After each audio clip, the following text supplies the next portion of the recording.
जी next हमारे पास question number 8 है। The annual income of Tayyab is 9,60,000 रुपये while the exempted amount is 1,30,000। How much tax would have to pay at the rate of 0.75%। तो ये total income उसकी दी हुई है और जितनी इनकम पे उसको टैक्स की छूट है वो 1,30,000 रुपये है। तो ये टोटल इनकम है, इतनी इनकम पे से उसको टैक्स की छूट थी, इतनी इनकम की इसको छूट है टैक्स में से, ठीक है। एग्जेम्प्टेड जो हमारे पास अमाउंट है उसको हम ये कहते हैं। तो उसे कितना टैक्स पे करना पड़ेगा अगर जो टैक्स पे करने की शरह है वो 0.75% है। तो इसको सॉल्व करते हैं क्वेश्चन नंबर 8 को। सबसे पहले हम लिख लेते हैं एनुअल इनकम।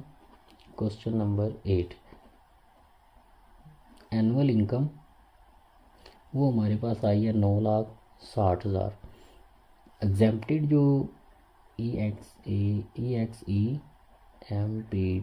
एग्जेम्प्टेड अमाउंट जो है वो हमारे पास है 1,30,000 रुपये। इतनी मतलब रकम के ऊपर उसको टैक्स नहीं, तो हम क्या करेंगे, टोटल रकम में से ये रकम निकाल देंगे, बाकी हमारे पास वो रकम आ जाएगी जिसके ऊपर उसको टैक्स लगना है, ठीक है। तो ये हमारे पास आ जाएगा, टैक्सेबल अमाउंट आएगा,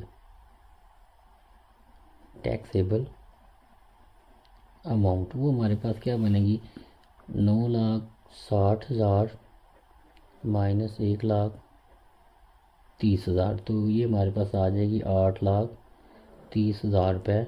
वो टैक्स अमाउंट आ गई जिसके ऊपर उसको टैक्स लगेगा। अब टैक्स कितना लगना है, उसका रेट क्या है, रेट ऑफ टैक्स वो हमारे पास है 0.70%।